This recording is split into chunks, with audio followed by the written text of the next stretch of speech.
Good Wednesday morning, everybody. I'm meteorologist Brett Luna. Overnight, most of us did stay dry, but here within the last couple of hours, our more northwestern counties have begun to see a little bit of light activity working its way across the river and into those areas. But as of right now, most of the activity is remaining light. But as this system slowly works its way across the delta, that is going to bring some heavy rain for us here today and tomorrow. And that's why these counties are shaded in this green color. That is a flash flood watch.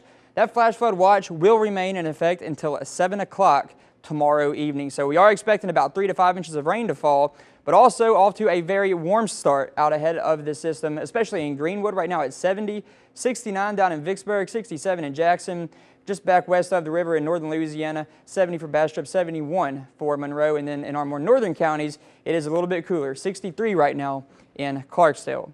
So with this system moving through today and tomorrow morning, we are expecting the chance for some strong storms.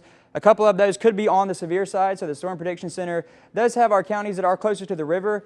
Those counties are in a slight risk. That is a 2 out of 5 on their scale. And then this darker green area, that is for the remainder of our counties back a little bit closer to I-55. That is a marginal risk, and that is a 1 out of 5 on their severe weather threat scale. So with that, we are looking at the chance for some damaging winds. That's going to be about a medium threat as the system moves through. Tornado threat, it's going to be low, but there is still a chance we could see 1 or 2, so that can't entirely be ruled out. The large hail threat also remaining low, but the biggest threat with this system is so slow moving that it will bring us some heavy rain. We could see 3 to 5 inches of rain, so there is a pretty good chance for some flash flooding to occur as it is slowly working its way through.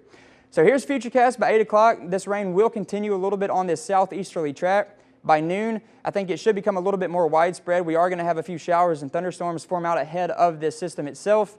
So by noon, some scattered activity across the delta. And then as we get on into the later part of the afternoon, that's when we're going to see some heavier rain move through. Also, that's when the chance for any of those strong storms and possibly some of those severe storms, that's when those are going to have the best time to move through as well. So that's going to begin late this afternoon and on into very early tomorrow morning. That's the best chance for any of the severe weather. And then as we continue on throughout the day on Thursday, the chance should start to drop a little bit for most of us back here in the delta. This model has most of us clearing out by 6 o'clock and then a little bit of a lull in the activity. And then Thursday morning at 10, some showers are starting to form back just west of the river, and those will work their way across until about noon and the early afternoon for tomorrow. So we are looking at a good bit of rain as it moves through today.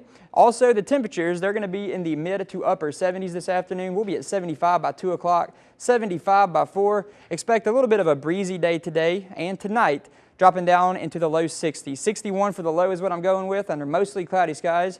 Southerly winds at 10 miles an hour, and tomorrow 73 for your high temperature, mostly cloudy. But the good news for the weekend, we are going to begin to dry out. Friday, mostly sunny and dry, 68 for the high. Saturday, stay in at 74 and mostly sunny.